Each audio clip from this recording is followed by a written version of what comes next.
남아드린 거의 뒷면에 있습니다. 제가 봉독해 올립니다.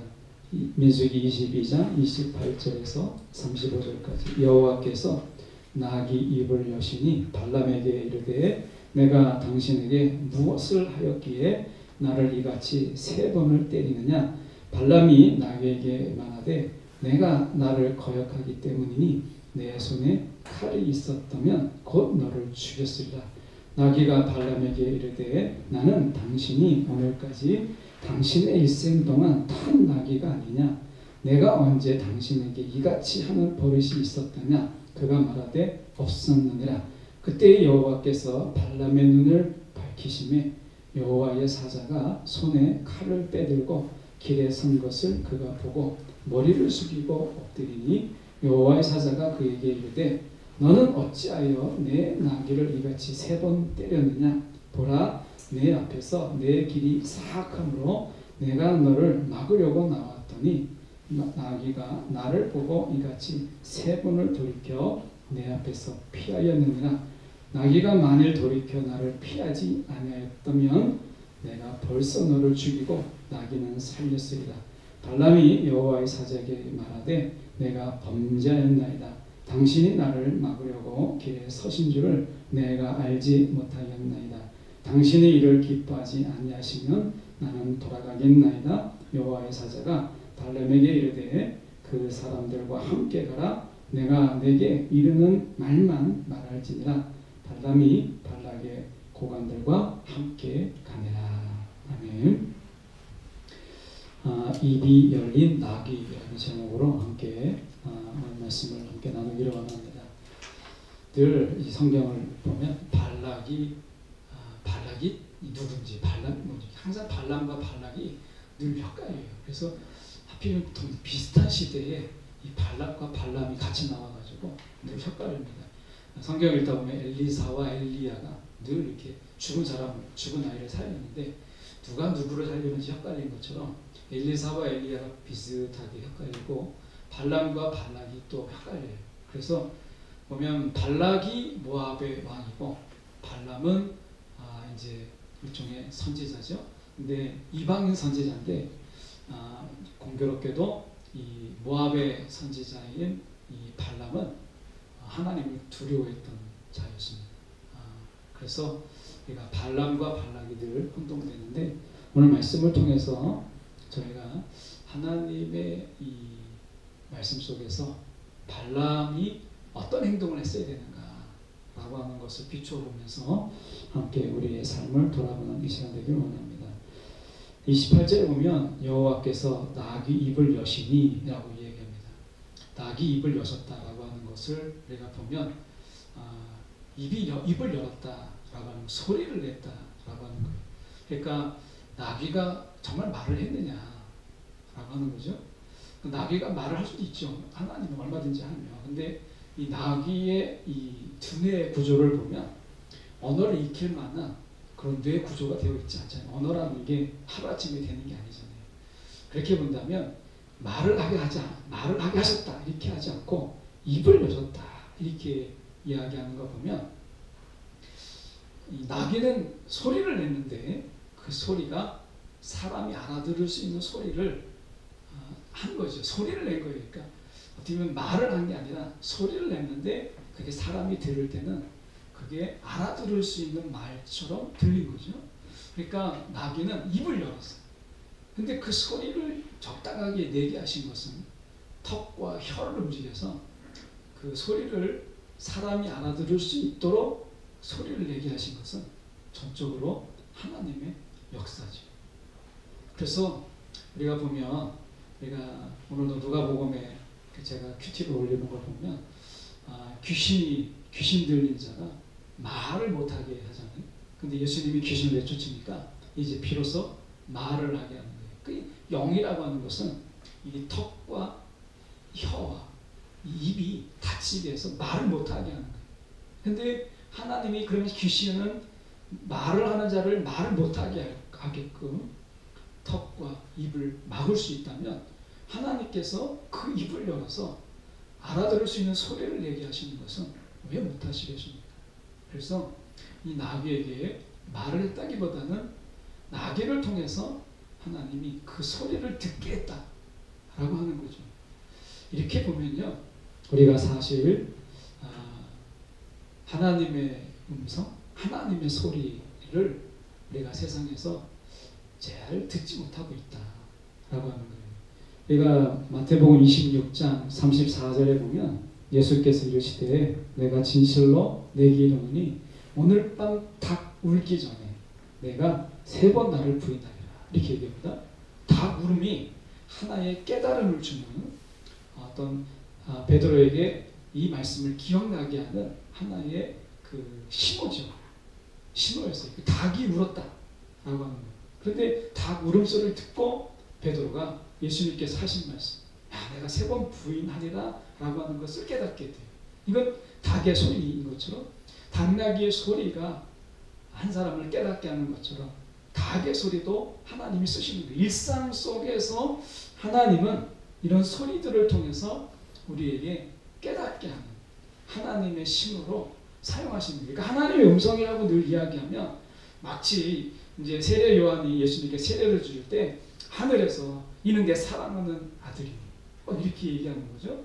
막 이렇게 이야기하는 하늘의 음성, 이런 것도 있지만 일상의 소리들을 통해서도 하나님은 얼마든지 우리의 미련함을 깨닫게 하시고 우리에게 뭔가를 알게 하시는 하나님의 도구로 얼마든지 쓸 수 있다라고 하는 거예요. 그런데 우리가 그런 하나님의 소리를 듣지 못하는 이유가 무엇이겠어요? 세상의 소음과 오늘 발람처럼, 저는 발람이 세상의 소음은 아니에요. 그런데 세상의 소음 소리는 아니지만 뭔가 깊은 생각에 이 발람이 빠져 있었다는 것을 보게 되는데요. 이렇게 이야기합니다. 뭐라고 얘기하냐면 이렇게 얘기하죠. 29절에 보면 발람이 나귀에게 말하되 내가 나를 거역했기 때문이니, 내가 너를 거역하였기 때문에 내 손에 칼이 있었더라면 내가 너를 죽였으리라. 이렇게 이제 나귀가 이제 소리를 내잖아요.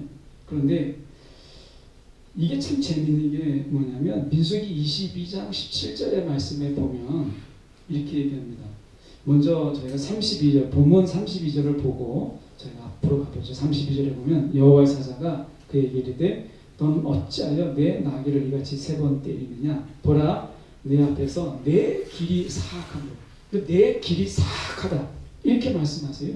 내 길이 사악함으로 내가 너를 막으려고 나왔다 이렇게 얘기합니다. 근데 이건 참 이해하기 어려워요.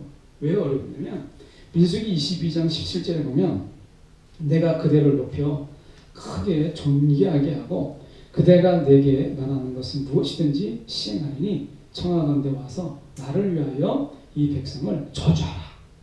이게 이제 모압의 발락이 요구했던 것인데, 이 발람이 하나님 어떡할까요? 라고 할 때 하나님이 22장 20절에 밤에 하나님이 발람에게 임하여 이르시되 그 사람들이 너를 부르러 왔거든 일어나 함께 가라. 그러나 내가 내게 이르는 말만 준행하라. 이렇게 얘기합니다. 그러니까 가라고 이야기를 해요. 하나님이 발람에게 이제 발락이 보낸 그런 자들을 이제 따라가라 이렇게 얘기하는 거죠. 본문의 배경은 이스라엘 군대가 이제 모압을 쳐들어오는데 그 숫자가 너무나 많은 거예요. 그래서 모압이 얼마나 두려워서 이제 발람을 부른 거잖아요. 발람을 불러서 저들을 좀 저주하게 했으면 좋겠다라고 하는 건데, 하나님이 발람에게 발락의 군대들을 너를 데려왔으니까 따라가라. 하나님이 따라가라고 했어요. 분명히 보면 너를 부르러 왔거든 일어나 함께 가라. 하나님이 함께 가라고 했는데 갑자기 하나님이 나귀를 타고 잘 가고 있는 발람에게 나타나가지고 내 길이 사악하다 이렇게 이야기를 하신 거예요. 앞뒤가 맞지 않지만 이 하나님이 하시는 일들이 정말 이렇게 막 변죽을 끓는 거죠. 앞에서 이렇게 하라겠다가 갑자기 하면 또 왜 이렇게 했냐고 하면은 정말 당황스럽잖아요. 우리가 그래서 하나님의 음성이 참 어려워요. 앞에서는 가라겠다가 갑자기 잘 가고 있는데 너 왜 이렇게 사악하냐 막 이렇게 하면 어떻게 하라는 거예요. 정말 발람이 억울하잖아요. 여러분 우리가 가끔 그래요. 그래서 저도 목회하다가 하나님이 너 목회해라. 목회 안 한다고 할 때는 하나님이 잡아다 앉혀놓고 목회를 하고 있는데 왜 이렇게 하느냐 보면은 또 할 말이 없는 거예요. 너 왜 이렇게 하고 있냐 이렇게 이제 할 말이 없는 거죠. 언제는 데려다가 막 안 한다고 했는데 시켜놓고 하고 있으면 또 왜 이렇게 하고 있느냐라고 얘기하는 거예요. 그러면 정말 당황스럽죠. 오늘 발람을 보면 바로 그래요. 그럼 발람이 왜 사악하다고 했을까 하나님께서 라는 이야기예요. 아까 읽었던 민수기 22장 17절이 그 힌트의 구절이에요. 보면 이렇게 얘기합니다. 내가 그대를 높여서 크게 존귀하게 하고, 이게 이제 발락 모압 왕의 발락의 유혹이거든요. 내가 그대를 크게 높여 존귀하게 하고 그대가 내게 말하는 것은 무엇이든지 시행하겠다 이렇게 얘기합니다. 뭐 많은 것을 주겠다는 거예요. 금은 보아도, 그리고 너 당신을 이제 고위직도 주겠다 이렇게 얘기하거든요. 그러면 나귀를 타고 이제 발락에게 가는 발람이 그냥 가겠습니까? 여러분 그냥 가겠어요? 하나님이 가라가니까 아무 생각 없이 하나님이 나에게 무슨 말씀을 주실까? 그분이 말씀하시는데 내가 전해야 되는데 가면서 하나님 내게 말씀하여 주옵소서. 내가 발락이든 누구 앞에든 목숨을 걸고 주님 말하는 대로만 내가 말하겠습니다. 이렇게 발람이 기도하면서 갔으면 하나님 이렇게 하지 않으셨겠죠. 제가 볼 때는 발람은 나귀를 타고 가면서 딴 생각을 한 거예요. 하나님이 무슨 말씀을 하시든지 내가 발락 앞에서든지 그 칼을 두고 있는 불자들 앞에서도 내가 바른 말만 하겠습니다. 용기를 주십시오. 이렇게 기도하고 가야 되는데 발람이요 딴 생각을 한 거죠. 무슨 생각을 했겠어요? 뭘 달라고 할까? 야, 금은 그러면 금을 달라고 하면 얼마나 줄까? 야, 은을 달라고 하고, 야, 그 금을 뭐 어디다 쓰고 은은 어디다 쓰고 뭐 이런 생각하지 않았겠어요? 고위직이라면 야, 내가 국무총리를 요구할까? 아니면 내가 정말 국정원장을 요구할까? 막 이런 생각을 하지 않았겠어요? 그러니까 속에서는 거절을 했지만 하나님이 가라고 했잖아요. 그러니까 딴 생각을 한 거죠. 발락에게 받을 것을 생각한 거예요. 발락이 거저 주겠어요? 저주를 해줘야 주는 거잖아요. 그러니까 하나님이 말하는 대로 하라고 해놓고서 그것 때문에 가는 건데 눈 한번 찔끔 감으면 나에게 이런 엄청난 것이 생기겠구나 라고 생각을 한 거죠. 나귀에 앉아서 그 생각을 한 거예요. 그러니까 하나님이 보실 때 내 길이 사악하다. 왜 사악한 거예요? 하나님 앞에서는 네 그러겠습니다 했는데 가는 중에 그 발람의 웨이, 발람의 길, 우리가 발람스 웨이잖아요. 그러니까 발람이 가는 이 길 속에서 이미 그의 생각으로는 발락에게서 받을 것들만 가득한 거예요. 이게 발람의 길인 거예요. 그게 사악하다. 내 길이, 너가 가는 이 길이 사악하다라고 이야기하는 거죠. 여러분 우리의 삶을 한번 돌아볼까요? 여러분 어떻습니까? 우리가 주님을 따라가는 길 속에서 우리가 주님의 길을 따라가요. 그런데 예수님이 십자가를 지실 때 나귀를 타고 정죄주 예루살렘에 입성할 때 예수님이 어떤 생각을 했을까요? 야, 난 내가 나귀에서 내려오면 야, 저들이 수많은 자들이 나를 막 높이는데 막 호산나 호산나 날 높이는데 십자가에서 뭐하러 죽을까? 그냥 내가 죽어도 왕이고 안 죽어도 왕인데 그냥 왕하지.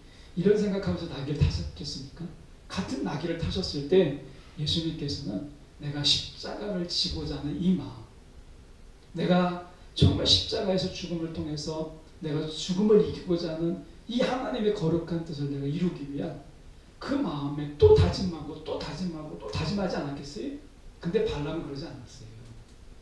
하나님이 무슨 말씀을 하시든지 이게 아니라 기도하는 마음이 아니라 내가 그 부귀 영화를 누릴 생각으로 간 거죠. 우리가 하나님의 길을 간다 하면서 나귀에 앉아서 무슨 생각을 하느냐, 이 길이요 여러분 사악한 길이 될 수도 있다는 것을 발람을 통해서 우리가 볼 때 보여주는 거예요. 하나님의 말씀을 듣고 가는 그 길에도 여러분 발람의 사악함은 우리 가운데 찾아올 수 있다라고 하는 것을 보여주는 것이죠. 그래서요, 여러분, 우리가 하나님 말씀대로 가는 게 중요한 게 아니라, 여러분, 기도는 바로 그 순간에도 필요한 거예요.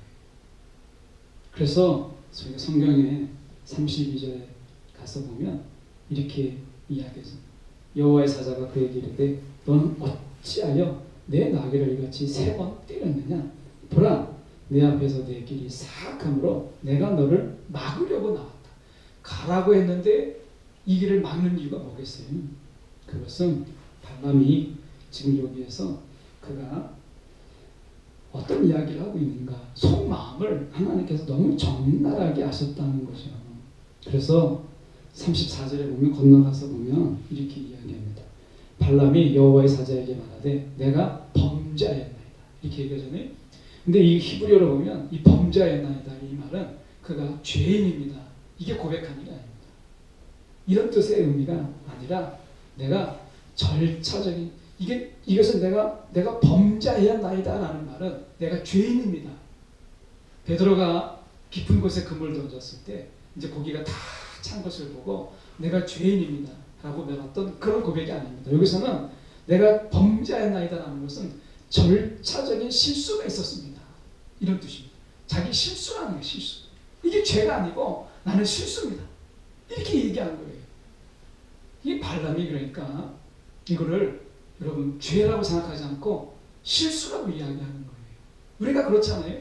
하나님이 우리 가운데 너 왜 이렇게 사악하냐고 얘기할 때, 하나님 그렇게 말씀하지 마세요. 내가 실수입니다. 잠깐 내가 실수한 겁니다.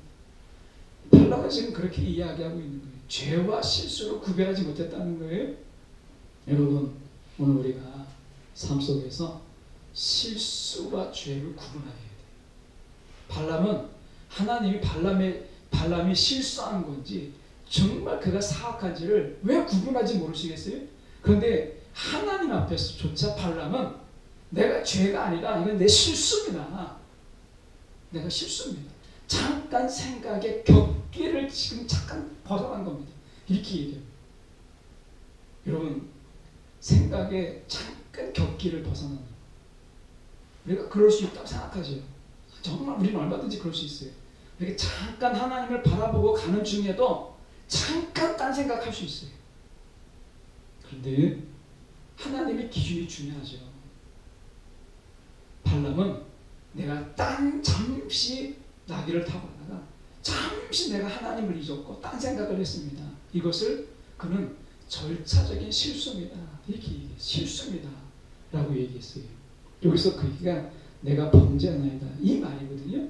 그런데 하나님은요, 뭐라고 얘기하냐면 너 그게 아니다, 이게 어떻게 실수라고 말하느냐, 너는 악한 자다 라고 이야기하는 거예요.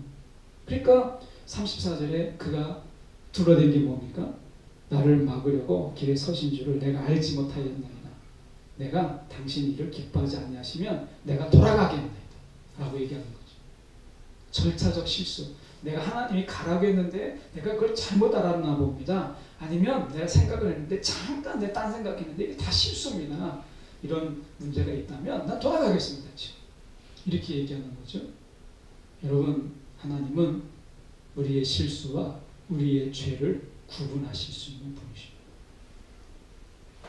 오늘 33절에 나귀가 나를 보고 이같이 3번 돌이켜 내 앞에서 피하였느니라.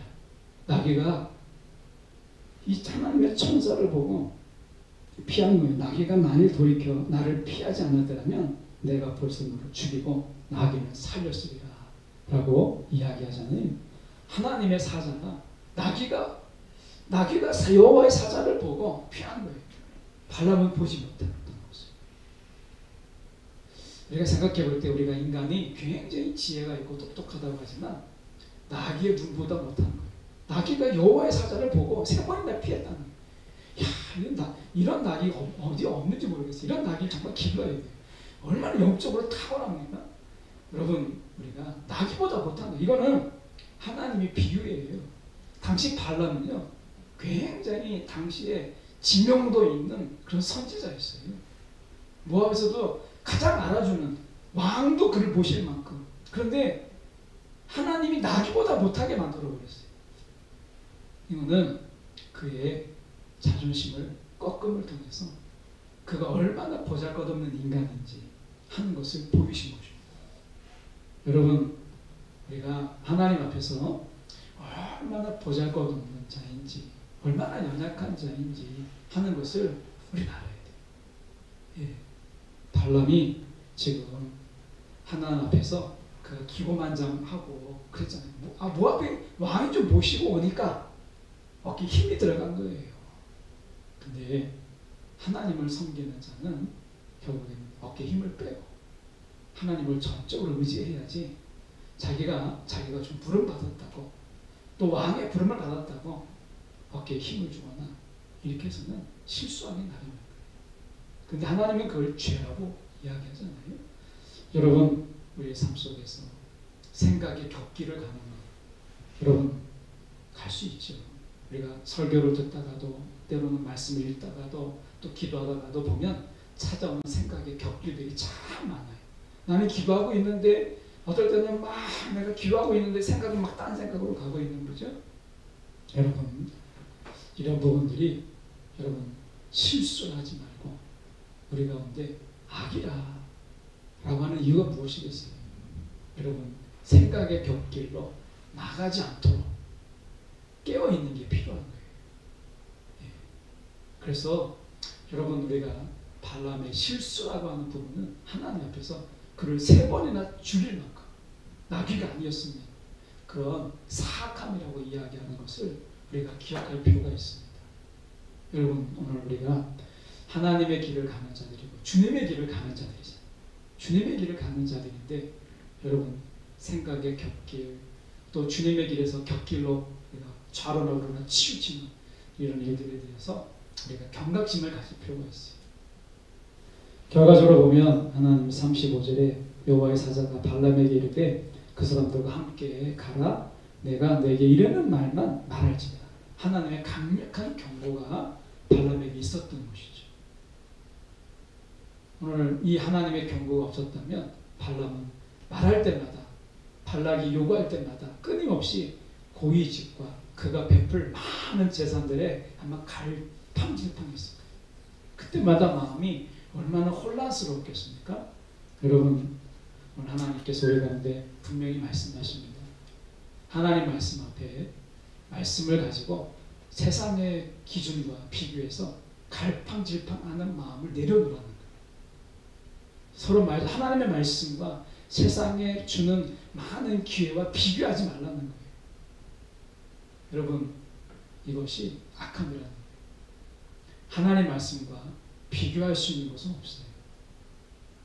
하나님의 말씀과 세상의 가치를 자꾸 비교하고 줄타기하고 이게 좋은가 저게 좋은가를 갈팡질팡하는 그 자체가 사악함이라고 해요. 발람이 뭘 한 게 아니에요. 그냥 주님의 길을 가다가 자기의 길로 빠진 거예요. 이게 사악함이라고 얘기하는 거예요. 발람은 지금 자기의 길을 가는 게 아니라 주님이 명하여서 주님의 길을 가는 거잖아요. 주님의 길을 가는 그가 자신의 길을 갔다는 거예요. 이게 사악함이라고 이야기하는 거잖아요. 여러분, 우리는 다 주님의 부름을 받아서 예수님의 길을 가는 그런 자들이잖아요. 그런데 주님의 길을 벗어나서 자기의 길을 가는 것은 여러분, 그게 악한 거예요. 하나님이 그를 막으세요. 오늘 우리가 실수라고 말하는 부분이 하나님 앞에서는 악이 될 수 있습니다. 다시 한번 우리가 경각심을 가지고 내가 지금 주님의 길을 가고 있는지, 주님의 길을 간다고 하면서 나의 길을 가고 있는지 한번 좀 돌아보면서 다시 한번 돌이켜서 주님의 길을 가는 저와 여러분이 되기를 간절히 소망합니다. 기도하겠습니다. 사랑이 많으신 하나님 아버지, 오늘 입이 열린 나귀를 통해서 너의 길을 가지 말고 주님의 길을 가라 말씀하신 주님, 우리의 미련함이 얼마나 미련한지, 영적으로 굉장히 수준 높다고 해도 하나님, 우리가 얼마나 미련할 수 있는지를 다시금 깨닫게 하여 주시옵시고, 주님의 길을 가는 우리가 나의 길을 가는 격길로 빠지는 악함에 빠지지 않도록 우리를 붙잡아 주시옵소서. 살아계신 예수 그리스도를 받들어 기도드리옵나이다. 아멘.